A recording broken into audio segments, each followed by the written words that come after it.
Good evening and welcome.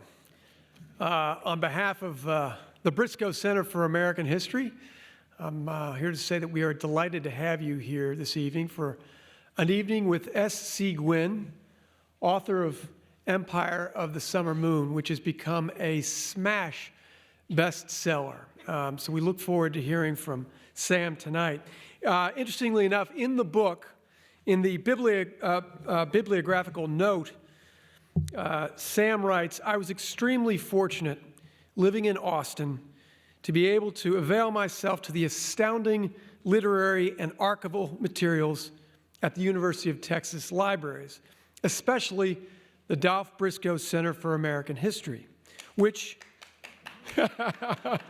thank you, Lucy, which in the pursuit of Comanche history must be regarded as ground zero. I am going to bring on my dear friend, the executive director of the Dolph Briscoe Center for American History and Ground Zero for histories relating to the Comanche tribe, Don Carlton, who will in turn introduce Steve Harrigan, our moderator, and Sam Gwynne, our author and featured guest. So please join me in welcoming my friend, Don Carlton.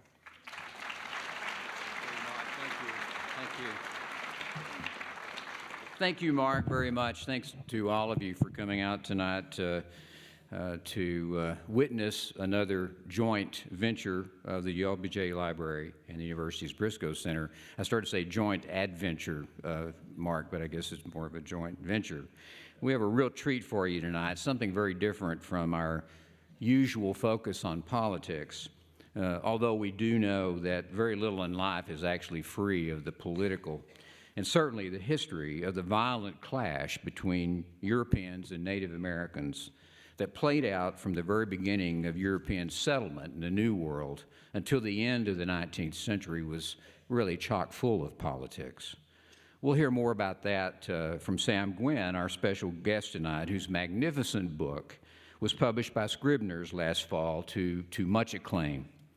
Now, in his review of Empire of the Summer Moon in the New York Times, Bruce Barcott noted that Sam Gwynne's book is, quote, nothing short of a revelation. He doesn't merely retell the story of Quanah Parker's life. He pulls his readers through an American frontier roiling with extreme violence, political intrigue, bravery, anguish, corruption, love, knives, rifles, and arrows. Lots and lots of arrows. Sounds like the state legislature. This book will leave dust and blood on your jeans. If you like that analogy, that's unquote. As we all know, book reviewers don't always get it right, but this one certainly did. Empire of the Summer Moon is history the way it should be told, with excitement and liveliness, yet based on solid research in the archives and with a well-informed point of view. Sam Gwynne is an award-winning journalist whose work has appeared extensively in Time magazine, for which he worked as bureau chief, national correspondent, and senior editor from 1988 until 2000. He has also served as executive editor of Texas Monthly. Sam's writings have also appeared in the New York Times, Harper's, California Magazine, and other publications. His previous book, Outlaw Bank, co-authored with Jonathan Beatty, detailed the rise and fall of the corrupt global bank BCCI. Sam Gwynne attended Princeton and Johns Hopkins, and he lives in Austin, Texas. Here is a local boy now, with his wife Katie and daughter Maisie. We're also fortunate tonight in having as our other special guest another acclaimed author, my good friend Stephen Harrigan. For many years, Stephen was a staff writer and senior editor at Texas Monthly, and his articles and essays have appeared in a wide range of other publications as well, including The Atlantic, the New York Times Magazine, Life Magazine, National Geographic, and Slate. Stephen is the author of 4 novels, Aransas, Jacob's Well, The Gates of the Alamo, and Challenger Park. His latest novel is titled Remember Ben Clayton, and that will be published by Knopf later this year. Stephen has also written award-winning scripts for several television programs, as well as for the movies. A 1971 graduate of the University of Texas, Stephen and his wife, Sue Ellen, also live here in Austin. Now, because Stephen read Empire of the Summer Moon while it was still in manuscript, and he's done his own research on this topic, Mark Updegrove and I felt that he's the perfect person to engage Sam Gwynne in a discussion about the Comanches and Quanah Parker. So please join me in welcoming Sam Gwynne and Stephen Harrigan.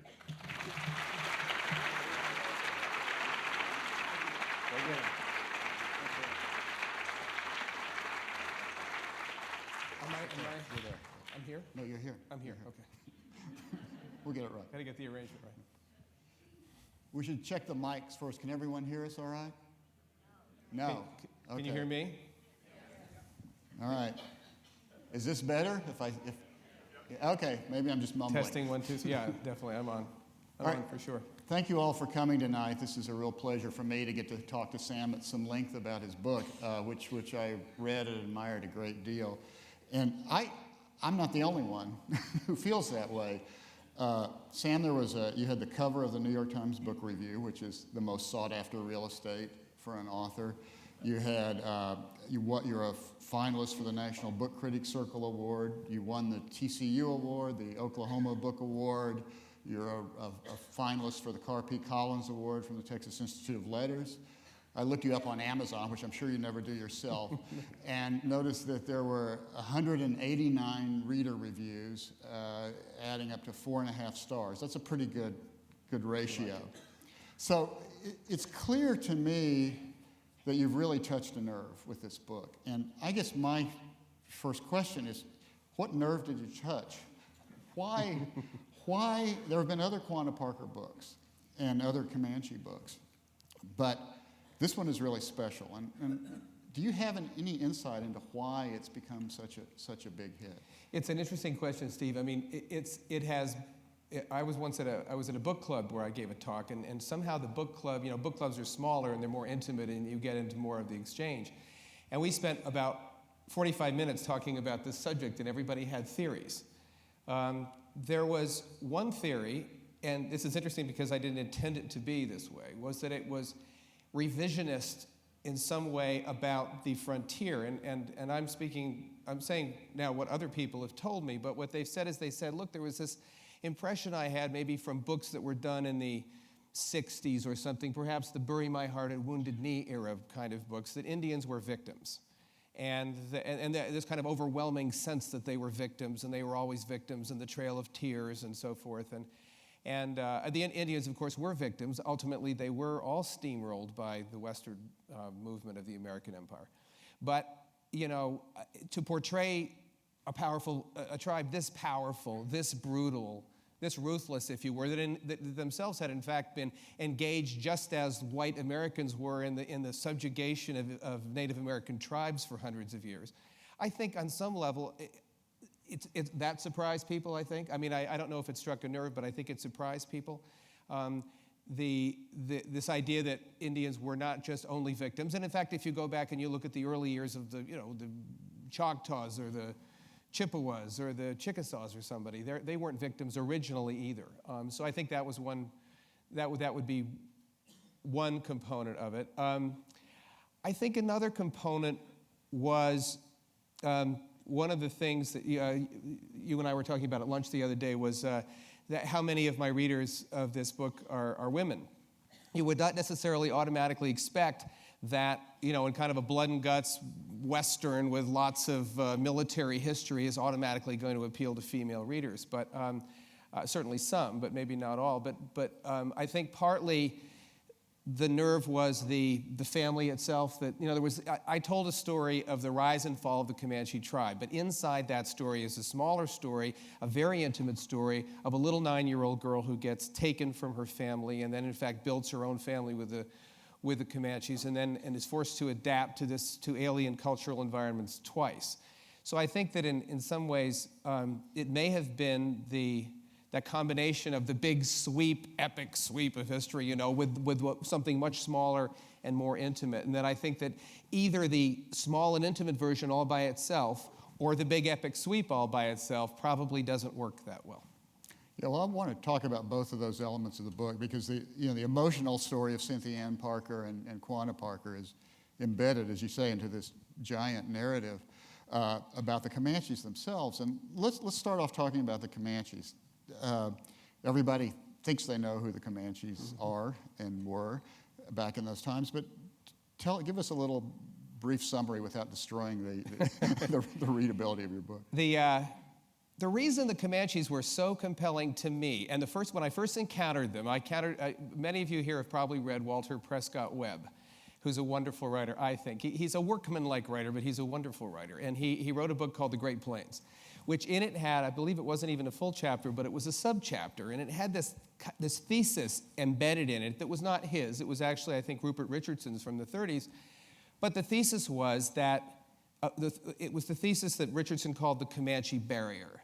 And what it said essentially was that out here in the Southwest, in this 250,000 square mile piece of land, sat this thing that nobody could deal with, that really affected and changed and determined the way that the West was open and the way that the West was settled by white people. So you had the Comanches who in effect stopped the northward migration of Spanish power, stopped the westward migration of French power from Louisiana. They are the reason, I argue in the book, or one of the reasons anyway, that white settlement was allowed into Texas in the first place. It was a way to stabilize Mexico's northern boundary with settlement. It backfired on them a little bit at San Jacinto, but Comanches are the reason for the invention of the Texas Rangers, the principal reason, the reason for the adaptation of the 5-shooter, which became the 6-shooter. The reason that the frontier stalled for 40 years along a single line of latitude. I mean, this just never happened before. So to me, the Comanches were, in the broadest sense, the way to understand, if you will, the way the West was won. Because at least what I argue in the book is it wasn't won for the white Anglo-Europeans until the Comanches lost it. And yet the Comanches weren't this monolithic people. I mean, you call them an empire, which I guess is a handy way to describe it. It's a handy way, right. But you go to great pains to sort of dissect the various Comanche bands, the Quahatis and the Penetecas and the Yamparicas, and tell us how that all those aggregate bands sort of worked together and added up to one sort of force like you're talking about. It's something about Plains Indians that white men never really got and never really understood. The Comanches are a good example, is that they were organized in bands. There were two large aspects. One is that they were very horizontally, we would say these days, the management was very horizontal, if you will. In other words, there was technically a war chief and technically a civil chief, but in fact, anybody could be a chief who could recruit a war party. If anybody who could go out and say, hey, let's go get the Osages, and if they got enough people, they went and got the Osages, and they didn't need the blessing of anybody above. So you had a very flat organizational structure, if you will, for one thing.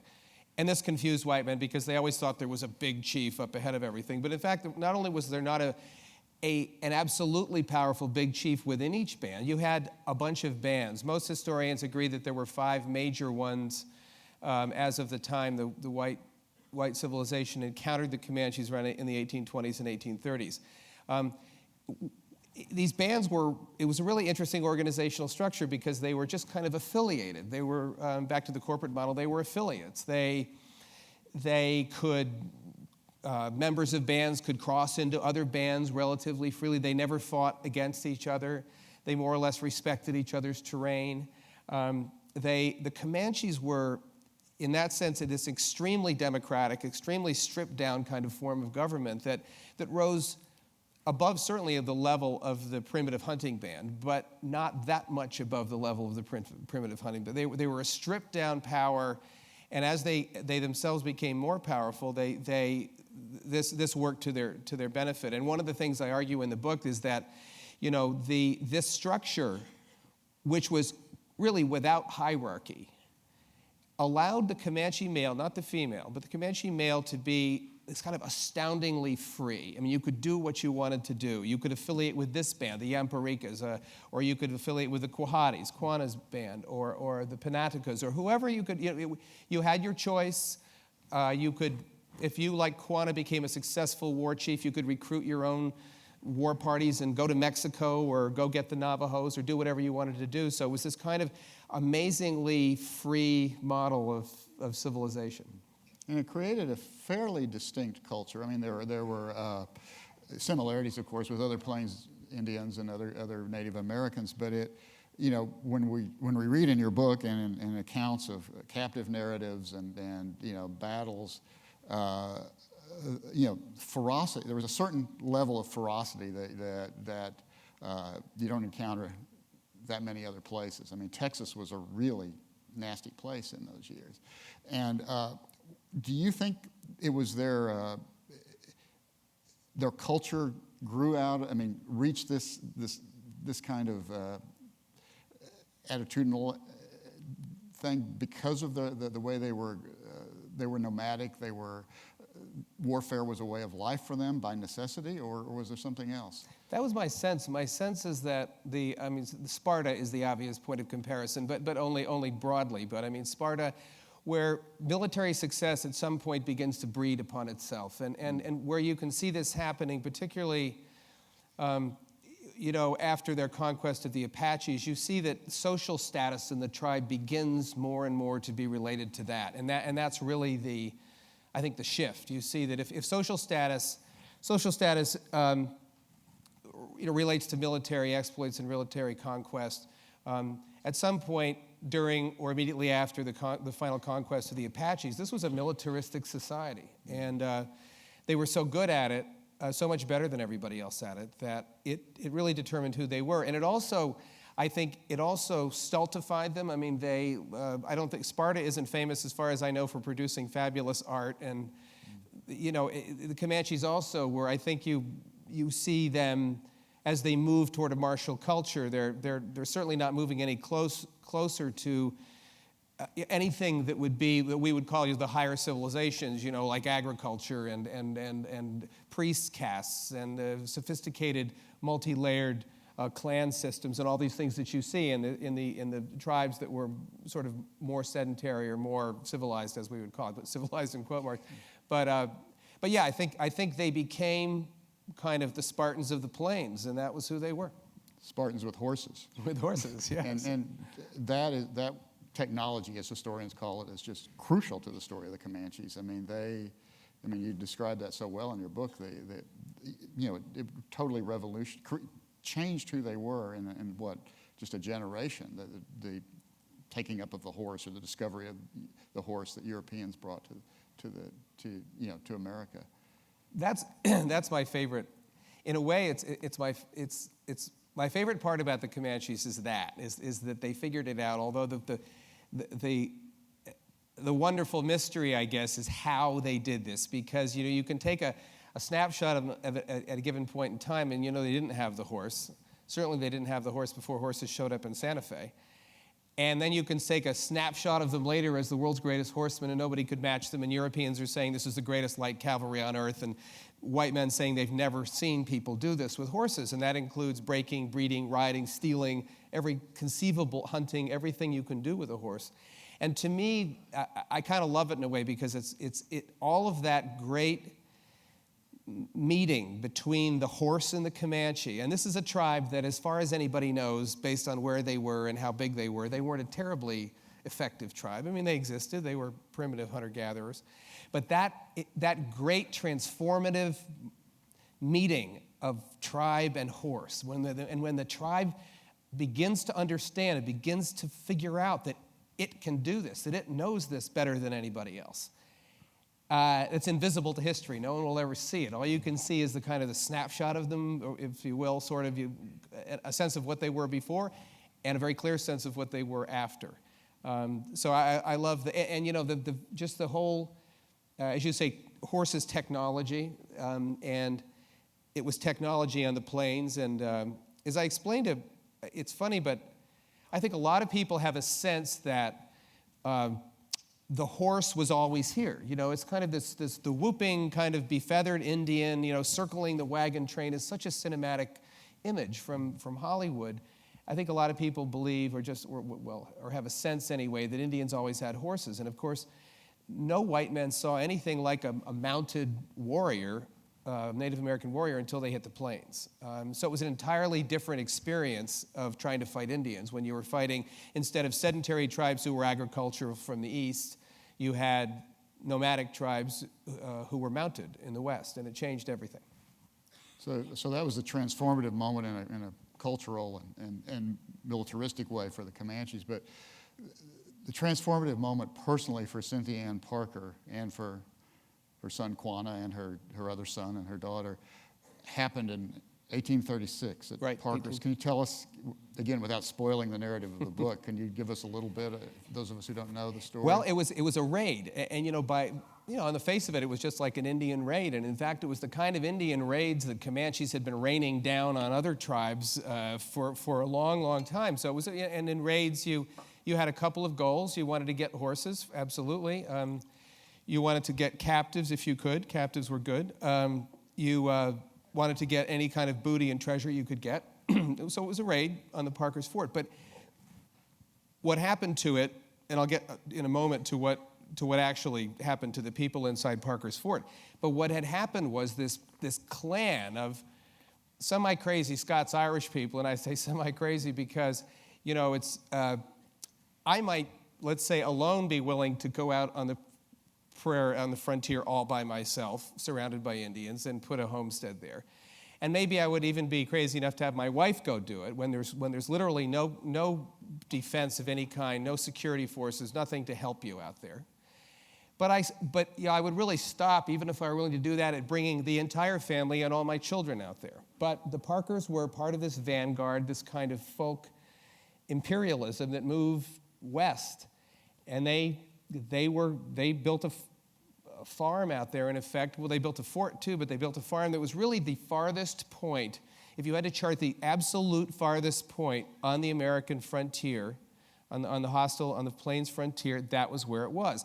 And so what had happened was, sort of inadvertently, you had this kind of the tip of the kind of probing, westward pushing American empire, if you will, that had swung down, that had not swung up into the upper states at all. Nebraska, Kansas, all that stuff to the north was would not be settled yet. That was not a human frontier. So they had pushed here, and so what you had was this little point right in the town of Groesbeck near Mahia, where in effect the absolute tip of the westward pushing American empire touched the eastwardmost tip, if you will, of this 250,000 square mile empire, as I call it, of the Comanches, and unknown to either side. Neither side had any idea of what it was. If you had told the Comanches that these guys out there, these Scots-Irish settlers, were connected to something called Washington with, you know, navies and armies and things like that, that it would have been inconceivable. And by the same token, the Parker clan had no idea what was out there beyond them, or whose empire, if you will, they were encroaching on. So you have this moment. So and not only is it the touching of these two empires, it's the beginning of a 40-year war, the longest Indian war in American history. It's just many, many things. But what happened that day was a bunch of Comanches, actually there were a few other Indians from other tribes with them, rode up to the gates of Parker's Fort and, kidnapped 5 people and killed a bunch of people and did what Comanches do on a raid. And the net effect of that, and the reason that we know about that raid, is that there were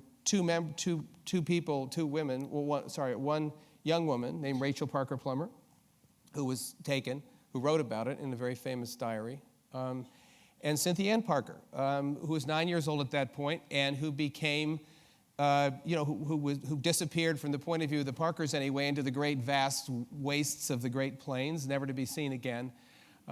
She assimilated completely to the Comanche culture, and of course later gave birth to Quana, who became the last chief of the Comanches.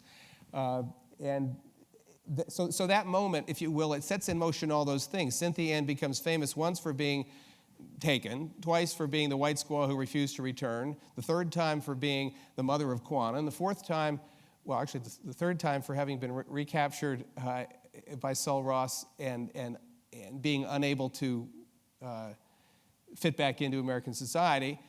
Finally, for being the mother of Quanah Parker. So this is what this raid to me in my book is a focus of a lot of American history. There's a lot that's coming to bear right on this little farm. And in fact, there's a great, if any of you are curious about this, up in Groesbeck, again, it's near Mahia, if anybody knows where Mahia is, there's a replica of Parker's fort that is, as far as anyone knows, pretty close to what it was. It's just great. It's wonderful. It tells you, I truly didn't understand anything about what happened at the fort until I went and saw the replica of it. But anyway, so to me, it's one of these great infused moments of American history that at the time just kind of seemed like a Comanche raid. And what grew out of that, of course, was one of the most heartbreaking stories in American history, I think, which is the story of Cynthia Anne Parker. And one of the most amazing stories in American history, which is the story of Quanah Parker, her son, who we see here on the cover of Sam's book. And one of the things I wanted to ask you is, generally what happened, Quanah Parker became the leading war chief of the Comanches. He was a realist who understood that it was over at some point and led his people onto the reservation and surrendered, more or less. But he thrived on the Comanche Kiowa reservation, became a big dog. My curiosity about that is, why was he so adaptable? Was it something he got from Cynthia Anne, you think, or was it something inherent in his character that was sort of culturalist, that just arose in him? I have a very strong opinion about that, actually. One of the issues about why he thrived, there's an issue about why he thrived that has to do with whether the white soldiers like Ranald Mackenzie at Fort Sill gave him a boost because they knew he was half white. That's a different question. I think it was probably true, although no one's ever been able to pinpoint it. There's no memo that anybody found that said, well, we treated him well. But to get back to the original, like, why Quanah, sort of the toughest, most hardened of the Comanche warriors of his era, who hated whites, burned with a fury that nobody has because they had killed his father and taken his mother. Why Quanah, why this guy, of all people, becomes the most successful Indian of the reservation period, becomes wealthy, starts his own school district. I mean, he becomes this great... His own railroad, too. His own railroad. He becomes this great kind of citizen Comanche. And my answer to that question is, because the Comanches were who they were, because they were not, as I was saying before, intensely hierarchical. You did not have a big chief and a sub-chief and chief vice presidents and then chief bureaucrats on down. It was really a single layer society. And success, if you were, again, this is a tribe oriented around war. So success came, in effect, if you were a warrior, from the ability to recruit people to go on a raid. And it pretty much came down to that. And because there was no chief who was saying, okay, Steve and you and Sam and Mike and Bill and Fred, you're all going on this raid, and we're going to go down and we're going to attack the Tonkawas or something. It didn't work that way. It arose spontaneously, and it arose out of the tribe, and it arose because an individual, in this case Quanah, was able to go persuade people to go on a raid. And that skill is very much that of a salesman on some level. It's saying, hey guys, look, I got this great idea. Here, we're going to go down here. There's a lot of horses we can get, and we have confidence that we can win this raid, and then to be successful. I think so in other words, that skill is consensus building, getting people to like you, getting people to trust you. Quanah was cheerful, as far as we know, as far as the rest of the world knows, when we see him, he is cheerful, he is intensely optimistic, he is collegial, he is consensus building, he is the guy that everybody likes. And so it's funny to look at that way, but the guy who is this killer Comanche warrior, that the same skills feed Quanah being president of the school board, it's hilarious on one level, I guess. But I really believe it's true. It doesn't seem plausible, but because Quanah himself, one of the things that characterized him as a Comanche was this unbelievable optimism. I mean, I'm sorry, in the reservation period and beyond. this great optimism. Things were going to get better. Things were going to work out. He was that kind of a guy. We're going to make it better. Look, you got a problem in Washington. I'll go testify. We'll fix it. I can just see that guy riding through a Comanche camp and getting a small group together and saying, look, I got an idea. Yeah. It's fascinating because we look at what happened to Sitting Bull or Crazy Horse or some of the other great, Plains Indian leaders. It was, they were killed by their own people in some cases, and a lot of jealousy and resentment. And I'm sure there was some with Oh, yes, Quana, there definitely was. Yeah. But he was a politician, as you say. I mean, Yeah. he was and a leader. That's the word I forgot to use. Politician. Let's see. How can I forget? Sitting in this particular place, I forgot to use that word. Yes, politician. All right. There's some other fairly interesting characters in this book. My favorite, I think, is Ranald Mackenzie, who I think you really portray him as in a way nobody else has. Tell us about him. You call him the anti-Custer, Mm-hmm. and for those of us who don't know much about him, give us a little. Yeah, I'll give a little. I mean, I summary. think I'm sort of proud of that because nobody ever twinned him with Custer before, at least not that I've read anyway. And I twinned him with Custer because they were at West Point at the same time.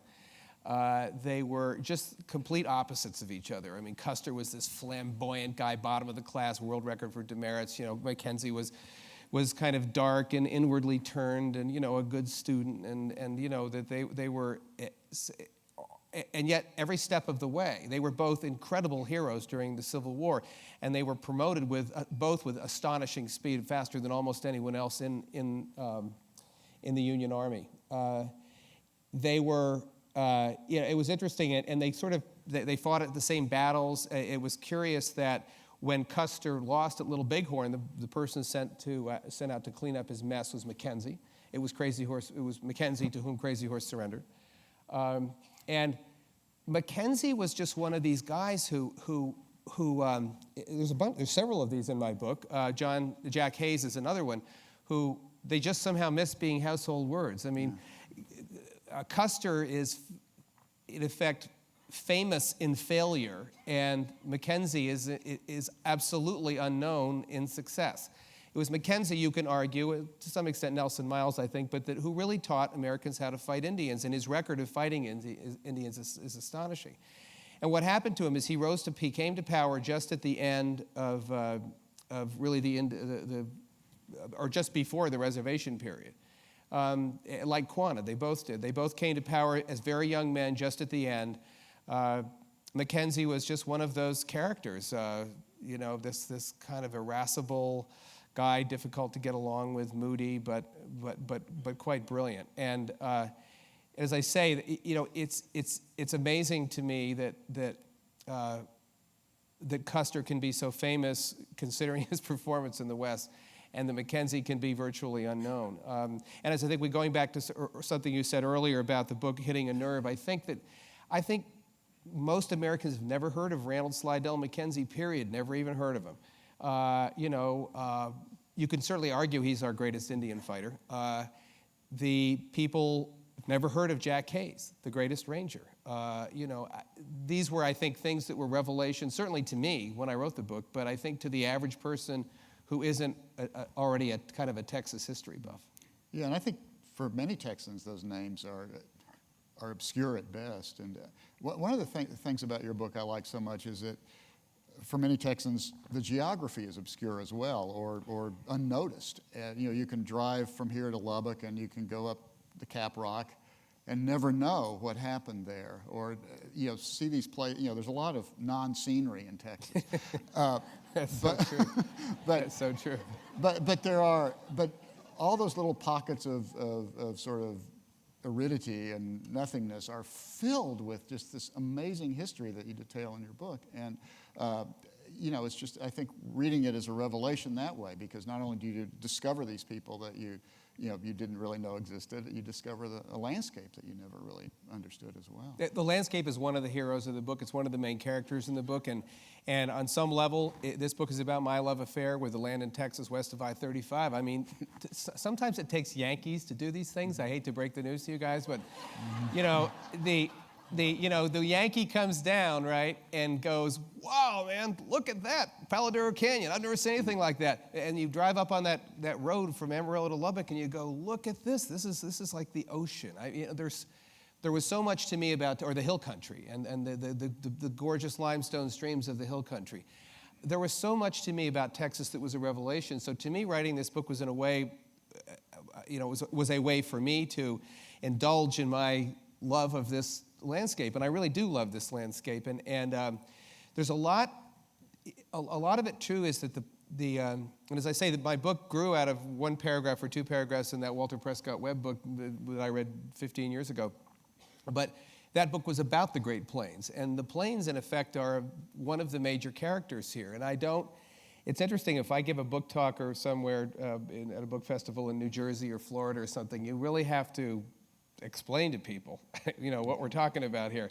Because, it's like what the plains are even. But even beyond that, though, this whole idea that in America, the kind of primeval America, you had this very dense kind of Grimm Brothers forest extending all the way close to the 98th meridian, which runs very close to here, whereupon it kind of thins out, and suddenly you are in an area that has no trees, and actually not very much water either. And Walter Webb's famous formulation was that civilization in the East was built on three legs, land, water, timber. And you get to the 98th meridian, which, as I say, runs somewhere close to here. Two of those things go away. How are you building your cabin? What are you using for firewood? Where are you getting your water from? These things were problematic, and they defined the land that the Comanches inhabited. And so, in a way, understanding what the plains were and how they worked and how they functioned as a habitat both for buffalo and Comanche and everybody else, and what it meant for white people to come to a place suddenly where not only was this gigantic barrier in the form of a tribe that you weren't getting by, you were also confronting the land itself, the physical barrier of the land. But as you say, there's places, you stand out there at Adobe Walls Battlefield, and if that marker wasn't there, it's just you and the Great Lonesome out there. There's not much out there, The Canadian River's there, but that's it. So, well, I want to talk to you about how you wrote this book. And there was a passage in the book that really struck me. It's on page 102, where you write, this is the beginning of a chapter, there is history that is based on hard documented fact, history that is colored with rumor, speculation, or falsehood, and history that exists in what might be termed the hinterlands of the imagination. And my guess is you had to deal with all three of those at the same time. The historical record here is sometimes very sparse, and sometimes, I would guess, not too reliable. How did you train yourself to figure out which sources were worth using, which had to be taken with a grain of salt? How did you coordinate all that? That's a question I get rarely asked, because Steve has worked in this vein. Steve understands this, and when you understand that the issues that you're dealing with, and one of which is, and the principle of which is, that this history is not being told by Indians. Indians didn't write. I was reading recently the Manchester Churchill, and I'm reading through it, and it's like he wrote 10 notes to his wife a day. My stomach's upset at 10 o'clock. I talked to Asquith today. Boy, he pissed me off today at 10 o'clock. And you go through this, and the notes between the ministries, and you can almost track this guy's life hour by hour. And not only that, but if you couldn't, then if you were in World War II or World War I, you would have just oceans of documentary material generated by various departments. Okay, Indians did not write memos. They did not have a judicial system. They did not write memoirs. Really, to some extent, the only real Indian accounts, well, Quana gave some accounts, certainly, but, came when interviews were done in the 30s in these various projects and ethnographic projects and so forth, that with Indians who remembered those old days. But that's the first and worst problem that you have, because you're then dealing with, okay, which white person is the most reliable? Mm-hmm. It's funny, but there isn't, my sense anyway with the Comanche history is that there is not that much of it, and you know this, there just isn't. It's finite because the documents kind of end with Indians. And you can really go deep into the white documents, but you don't have anything on the other side. And so I've often told people I sometimes feel like I'm in a very small and very stuffy room with like all the other historians who've done this, and you're trying to figure it out. All I can say is that I think any historian has to ultimately use common sense and judgment, and that's just the best that you can do. And also to acknowledge, I think to readers, which I tried to do anyway, that you do have this limitation. I mean, particularly when I was looking at that great Comanche raid down to the coast, the Linville raid and so forth, and the battle that followed it. I think I tried to acknowledge to readers that we're trying to piece our way through this, trying to see. Sometimes you can pierce. In that particular case, you can actually, in a way, see through the accounts. I mean, you can actually make your own conclusions if you strip away the rhetoric and just look at the facts of the matter. For example, when the Rangers of militia claimed a great victory here, and that they just, but in fact, the women and children and the livestock got away. So okay, that suggests that they killed people, but they didn't get.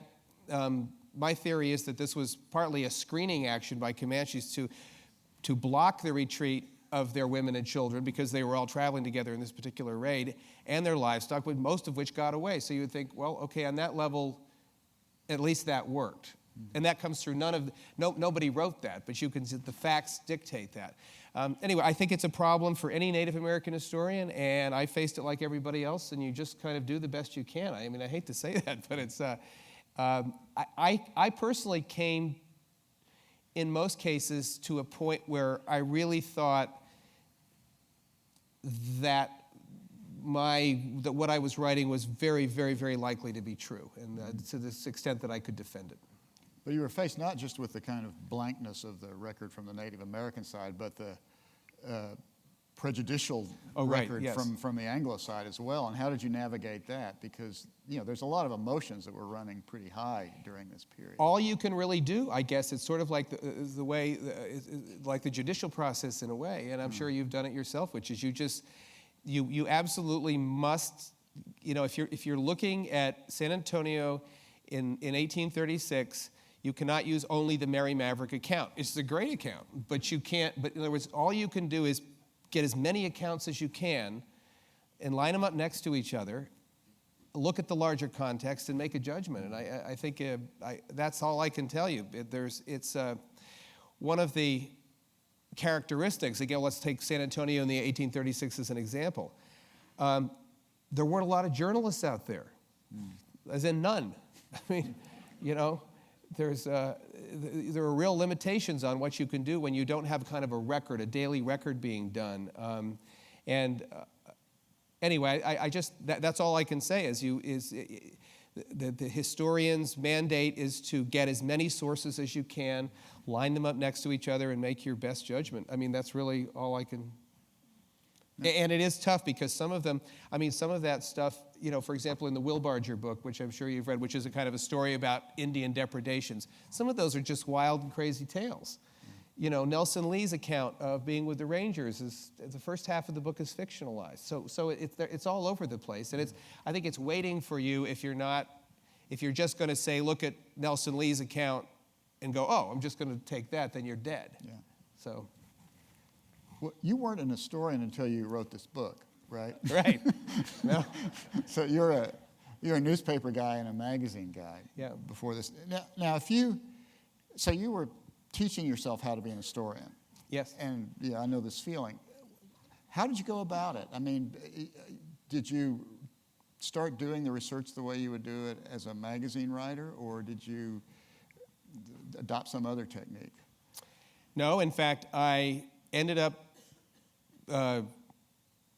Well, first of all, it's a little bit daunting when you start. Even though my whole life has been, in effect, doing stories you know, well, Steve and I come out of the same world, which is magazines. Both work for Texas Monthly. And on a Texas Monthly story, for example, I did a cover story on Karl Rove many years ago. And my story idea and the angle on it was how he kind of arrived in 1978 working for Jim Baker and then rebuilt the Republican Party from the ground up, where he was one of the main guys who did. And by the time he left with Bush in 2000, the state had gone from entirely Democrat to entirely Republican in that time. So, but in order to do that story, I had to do not only interviews with people like Bill Clements and, you know, the old people who remembered the old days, but it was a lot of documentary research because I was dealing with 1978 and 1982 and 1984. So, and my story was really, it wasn't at all about Karl, the modern guy, the guy who was in Washington at that point. It was about how Karl did this going back 30 years. So to some extent,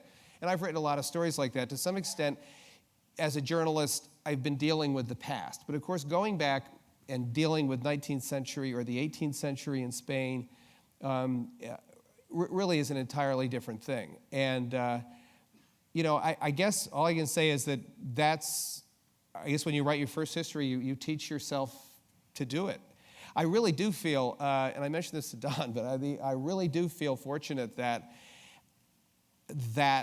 the Briscoe Center is here. That was where 80% of my research was done. I was in a place where I could basically sit there and you fill out these little cards and then they bring you these things and you go, you know, you find what you found. And there was so much of it was there. I think that really helped me going through it for the first time.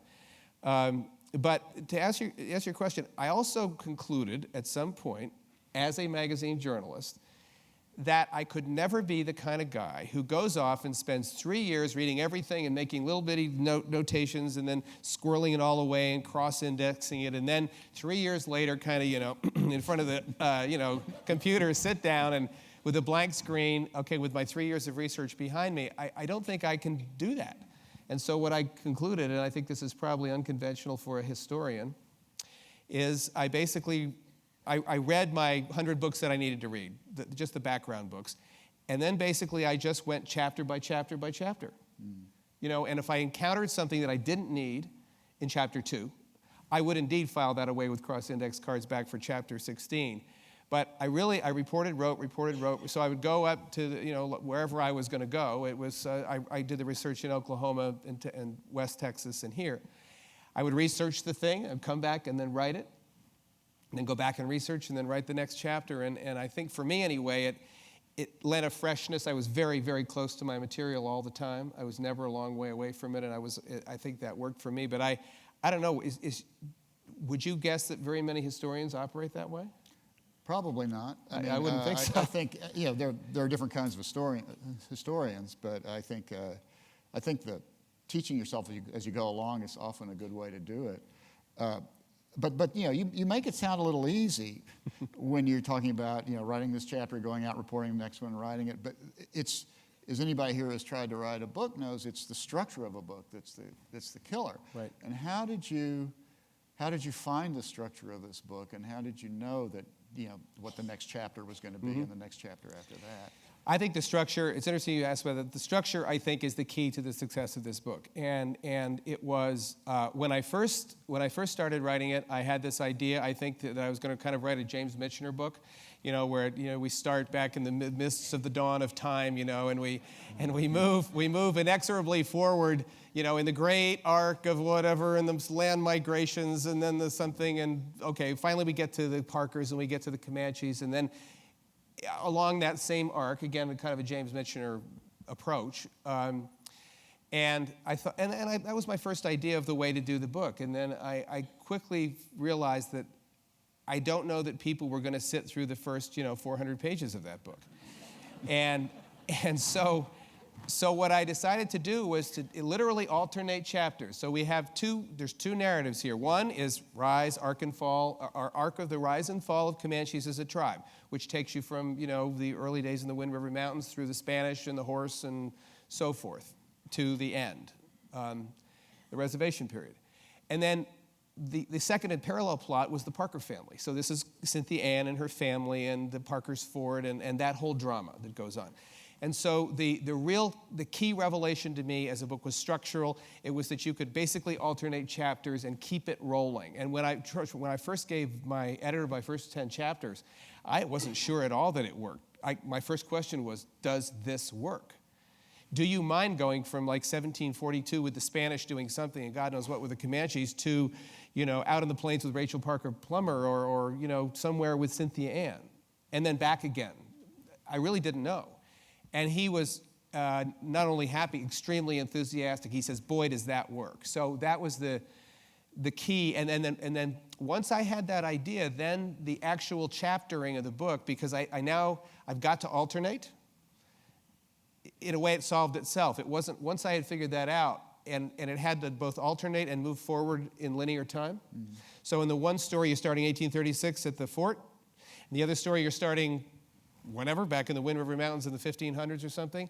Both these stories have to alternate, and both have to move, and both have to, in effect, merge in the person of Quana. See, this is what happens. So you have the alternating chapters, and when we get to Quana, the plot merges, and we march forward to the end. So it had everything to do with everything. I think it has everything to do with the success of the book, was that realization that could be done. Yeah. We're going to start taking questions from the audience here in a minute. Sam and I can't see very well from here, but I think there are microphones in the aisles. So if anybody would like to ask a question, you might think about ambling on up there. But I wanted to just ask another couple before we open it up. One of the things that struck me the other day, we were having lunch, and I had a copy of Sam's book on the table, and a guy several people came up to congratulate him on the book that he didn't know. But one of the guys who came up was the great-grandson of Quanah's last wife. Is that right? It was something like that. Yeah. And, it was hard to follow, but yes, I think that was it. So, this story has not ended. And it's really interesting how the Parker family in particular, the descendants of Quana, both Anglo and Native American, are still with us in a very real way today, and as is the Comanche Nation. Have you encountered, you've obviously talked to a lot of people. Oh, yeah. And I signed a number of books for people named Quanah Parker, who aren't the actual Quanah Parker, but I tell you, if you... Those of you who are Texans who are here may not appreciate this, but if you come from where I come from, which is the Northeast, it's absolutely stunning how close to history Texas is. When the last of the Indians where I grew up was subdued 100 years before my forebears got off the boat in Boston. It's not part of the conversation. I have met people here whose grandfather, not great-grandfather, grandfather rode with Quanah Parker. Now, in the reservation period, I've met people I think, Keita, are you here somewhere? Where's Keita? Great-grandparents both killed by Comanches. This was Texas. This is not where I came from. People here have a particular sense. I think the more, there are places like Weatherford, Mineral Wells, Palo Pinto County, Parker County out there, those parts of Texas, where it's just still very real. In a way that it really is not in the East, and that's just absolutely striking about Texas. And one of the things that persists is the Parker family, the Parker families. Quanah had 19 surviving children, and boy, that family split. A lot of them married white people, and then some married back to Indian people. It's all confused, but you have half or a number of people who look like me, and some people who look like Quanah in that family, and they're all still around. Of course, the Indians, the Comanches are still sitting out there on many of them in the Lawton Cache area of Oklahoma. There's even things about that are. I've told people about this, but Quanah's, in my book, you'll see pictures of this Star House, which is this incredible house that Quanah got the cattleman like Burke Burnett to build for him, and it was one of the most magnificent houses in Texas of its era. It was a magnificent place. And, Teddy Roosevelt ate there, and Geronimo ate there. Geronimo was a neighbor of Quanah's, which I always thought was great. And it was a justice of history that the place where Geronimo is buried is on Quanah Road, but the judgment of history. But Anyway, so I'm talking about Star House. So Star House, which is what it was called, somebody told me at some point, said, Star House, it's still there. I said, still where? And he said, well, it's in Cache. And so I will go up there. It's one of the great revelations, my favorite sort of moment in the book. So I go up there, and there's this, somebody tells me it's in an old amusement park in Cache. So I drive up there, and there's this defunct kind of broken down amusement park called Star Park. And right next to it is this thing called the Trading Post, which is the most broken down antique place you've ever seen in your life, where like the best items in it are like glasses from Walmart 10 years ago that are being sold for like 5 cents. Those are the best items in it. And so I end up standing there for an hour where all these strange old ladies come up and try to sell me their memoirs about the old days and wherever. And eventually this Norman Bates-like character emerges who is the owner of both the Trading Post, I guess, and Star Park. And so I get into his truck, and there's one of those trucks, that's full of stuff so that you can't put your feet anywhere. And there was a cat in it, I think. And so we drive back. So we drive back into this other world. We go back through. There's an old-fashioned 1950s era roller coaster that's overgrown like Sleeping Beauty's castle. This is just magical. There are cows everywhere. We go back. There are all these defunct like teapot rides and wild mouses and things. And you go back, and then there's like the Frank James house, supposedly, that they had moved there in the 50s, and then some other house that I can't remember Jesse James once was in or something. And then lo and behold, right in the depths of that park, all overgrown, well, the house isn't overgrown, is Quanah's house. And those pictures in my book, if you see the picture of Quanah sitting at his dinner table with the wallpaper in the walls and the molded tin ceiling, the room looks exactly the same. The room where he's sitting there in my book again with the picture, his precious picture of his mother and sister, that room looks just the same way. And that's just sitting out there. Can you visit it? Can yeah, people go up there? Yeah, you can. In fact, somebody told me that guy died. And so it may be in play in a certain way, but it's just sitting out there, one of the great treasures of the American West. But again, stuff like that's been, if that were in Connecticut, there would be like a 75-acre park around it, and you'd be paying $15 to get into it, And Wow. Not in Texas, well, in this case, it's in Cache, Oklahoma. But anyway. Does anybody have a question? Yes, sir. If you could go to the microphone, please, right to your left. While he's going there, Sam, is it true that Quana is in a movie? Yes. Can we see that movie? Yes, on Netflix. This is the most. No, not Netflix. Another amazing revelation was that somebody told me that Quana's in a movie, and in the era of the internet, I typed in like Quana movie, bam. It's like.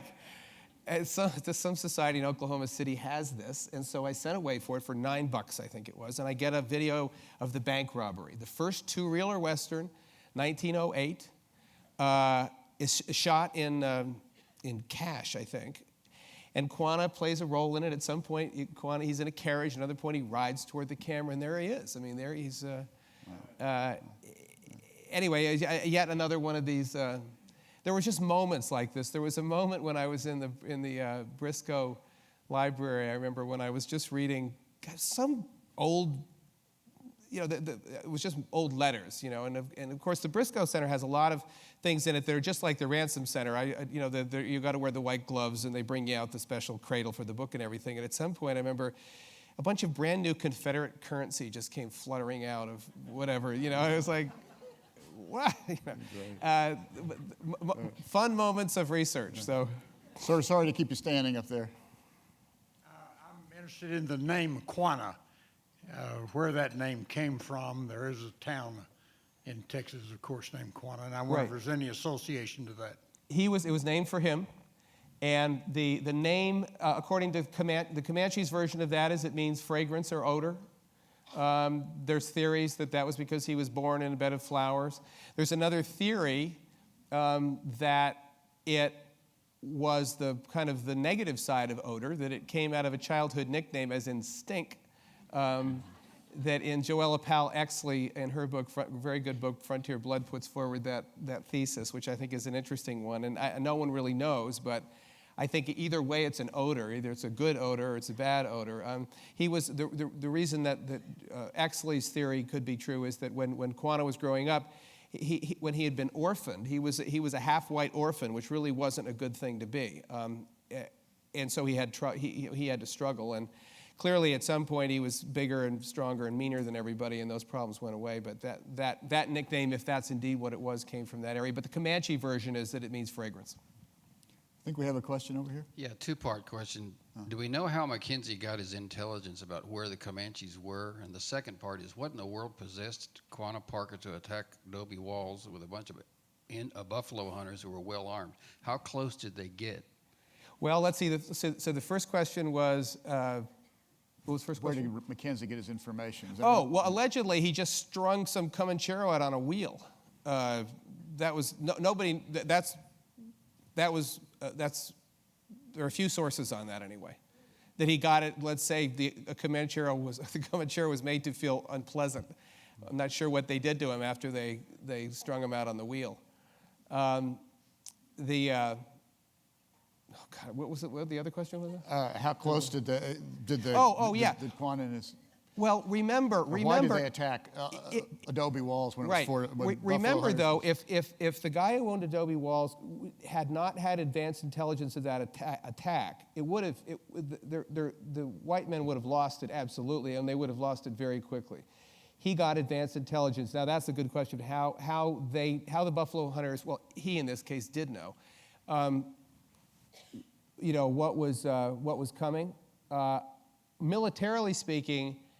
You always have to, I guess, I'm reading a book about Stonewall Jackson and Lee now where the famous, whatever it is, order number 198 falls into the hands of the Union Army. And you say, what would have happened if that hadn't happened?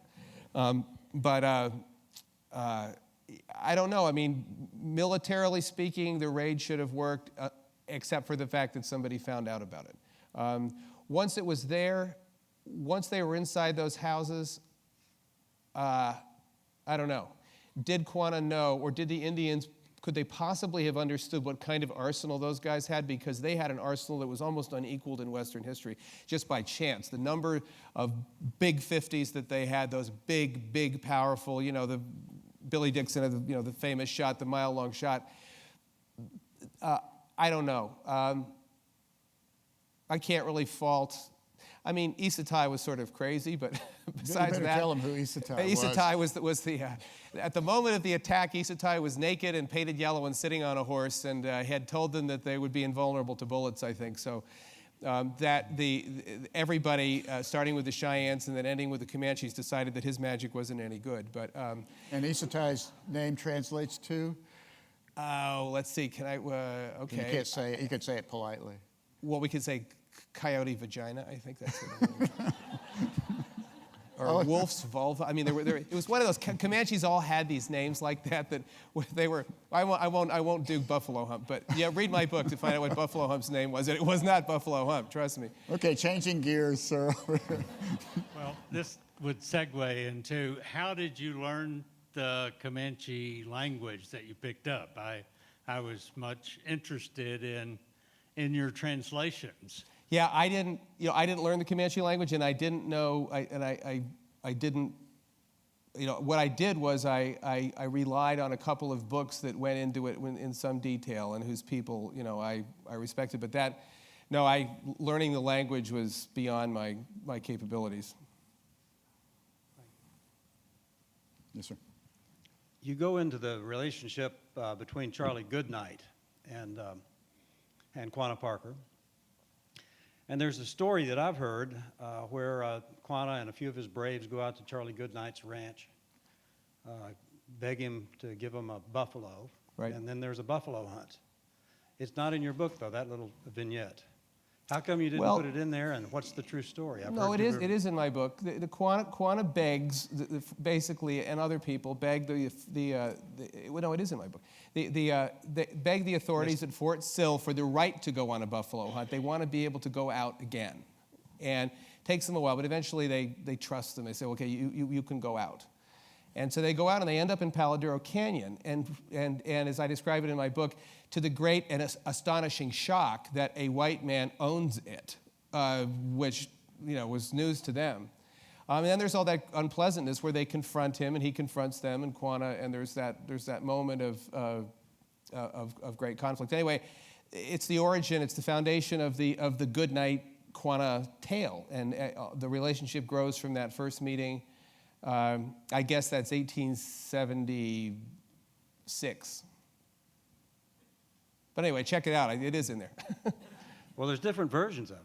Oh yeah, no, there's different versions of the leopard coat man story, and there are different versions of it. But the version that I'm talking about was actually a confrontation where it was not clear what was going to happen when they realized that this guy had claimed to be. And what I describe in my book is a conversation where they're trying to get Goodnight to admit that he's a Texan because Comanches hate Texans. And Goodnight understands that if he admits that he's a Texan, they may shoot something at him. So he says he's from Colorado and keeps answering the questions as though, and then they quiz him on Colorado. They say, okay, if you're from Colorado, where's the headwaters of the Arkansas River, or whatever they did, and kind of went on that way. Okay, thanks. All right. And of course, there's a famous fictional version of this incident, John Graves' The Last Running, in which a Quana-like chief and a Charlie Goodnight character, he gives them a buffalo to run down. And they run it down, yeah. right. And I think, isn't there a film of this somewhere? That I don't know about. I think there is, but I'll double check before I commit Right, myself. that's that's another version of that story. That's one of the, that kind of, the relationship between Goodnight and Quana is just one of those pieces of American lore. Any other questions? I think, So he headed toward the microphone. yeah, Yes, so not headed out. Okay. I'm running away. I wondered if you could talk a little bit more about the relationship between Mackenzie and Quanah Parker. It seems like Mackenzie has to learn how to successfully fight the Comanches. Right. And he learns, and then later Quanah Parker has to learn successfully to live with the white man and be successful in that society. And Mackenzie's one of the people who helps him succeed in that way. And it's just an amazing relationship. I wonder if you could talk more about the mutual respect that they had for each other, gained for each other, and how they learned from each other. It is an amazing relationship, and unfortunately, it's a lot of it is just completely invisible. We have Quana on the record as saying, his manners or whatever he understood of manners were taught by Mackenzie. But this happened behind closed doors. Again, nobody wrote it down. Mackenzie didn't write a memoir. Nobody recorded that. We have statements by Quana to the effect that, we do know that Mackenzie was more helpful than anyone else initially when Quana came back in trying to find his family. And we know certain things, but a lot of that it's one of the reasons I at some point hope somebody makes a movie out of this, because in a movie you can see behind that door and see what they were doing, if you fictionalize it to some extent. But Mackenzie became this astonishingly effective fighter on the high plains. But his one of my favorite discoveries of this book, for me anyway, I mean, I'm not the first person to have discovered it, but the Battle of Blanco Canyon in 1871 was this wonderful thing where Quana, in effect, schooled Mackenzie in this case, the Indian art of escape. There was one of the people who was there who actually hated Quana, didn't like him at all. Robert Carter wrote a magnificent memoir of this battle in which he describes, and other people describe this too, Mackenzie is now riding with 600 mounted bluecoats and 20 Tonkawa scouts, and they're going after Quana's village. They finally, the grim warriors of the South, of the North rather, Grant, Sherman, and Sheridan, they decided they're going to put an end to this Comanche nonsense. So they send Mackenzie, who's who's Grant's favorite officer in the Civil War. They say, okay, we're going to send this guy. We're going to take care of this. This is going to stop. This frontier is not going to be rolling backward anymore. So Mackenzie rides out there with 600 mounted bluecoats. And the Tonkawa scouts. Basically, they're going after Quana's Quahati village, which has 200 lodges in it. It also has everything in it that a village has. It has old men and children and women and animals and stuff, lodges. So the bluecoats kind of ride up to where the village was, where the scouts said it was. Village is now gone. They track it for a while, and these are not just the bluecoats who didn't know what they were doing, but the Tonkawas who did more. Anyway, at some point they figure out that the village has doubled back on them and is now behind them. Now, you have to understand, Quana has taken the field in an unusual position for a military commander. He has a village. He doesn't have 200 warriors. That would be when he has a village with him. He's taken the field of combat, if you will. Okay, the whites and the bluecoats and the Tonkawas are now furious. They bivouac for the night. They get up the next day and they track. They go and they track the village again. This time they realized that the village has disappeared up over the top of the cap rock. Now, I'm not sure exactly how high the cap rock is, but it's anywhere between 200 and 1,000 feet. So the village has now, in order to get away, disappeared up from the rolling plains below the cap rock. This is about 20 miles east of Lubbock. And now they're, okay, so the soldiers now mount the bluff. They get up on top of the bluff. They track the village for a while. They come to this wildly crisscrossing patterns again that the horse travois make. And then they figured out that the tribe has gone down the mountain again. They go down. Again, they find these, this is taking place over 2 days. Again, wildly crisscrossing travois tracks, which are parallel lines in the desert. And they lose them again.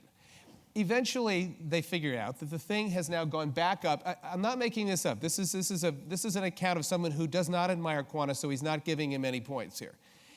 The village then goes back up for a second time up over the cap rock. Well, and now, okay, but now the bluecoats know where they are, so they climb the cap rock again. They get up on top, and if you've ever been on that road between like Lubbock and Amarillo, you know what it looks like out there. So now, up in the cap rock, now they can see the village fleeing on the horizon. They got them. Except that on cue, as if from Cecil B. DeMille, comes a howling blue norther from the north. The men are all in their light October uniforms out there. The temperature drops 60 degrees. The wind goes to 40 miles an hour, for those of us who've been through a norther. And then, of course, the blue part of the norther comes in, the snow. And Mackenzie decides he can't really face this. The troops are too tired. So they bivouac for the night. Meanwhile, Quanah leads his entire village away into the teeth of a blue norther, and they disappear. And they get away. And so what that is both Quanah schooling Mackenzie. Mackenzie would eventually figure out exactly where all those trails were and how they all worked up there. But to me, I don't know, maybe Chief Joseph of the Nez Perce did this at some point, but very few times in history, I think, did a military commander take the field, in effect, with a village and win. And win, in this case, escape was as important in plains warfare as fighting and winning.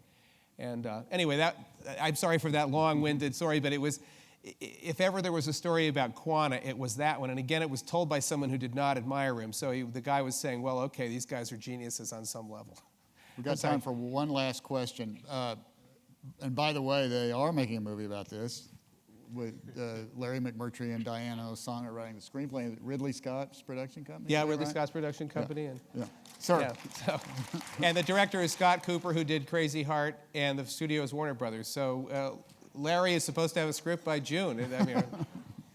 Not that I have anything to do with it. One last question. And I want, first of all, to thank you, Mr. Gwynne, for a wonderful book, which I've read and was fascinated by. I appreciate that. And thank you for the talk, which was also quite good, very exciting. And Steve was exciting, too. I do have a question. The Comanche weren't the only horse Indians on the plains. And the impression one is left with is there's this empire with roughly well-defined boundaries. Could you say a little bit about the horse Indians to the north?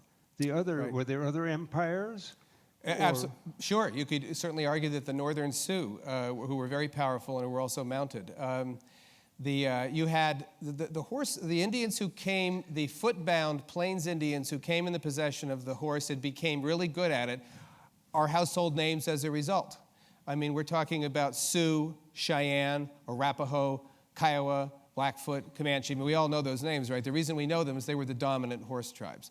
And they sort of stack up that way, kind of with the Sioux dominant in the north, from Minnesota on the east to the Dakotas in the west.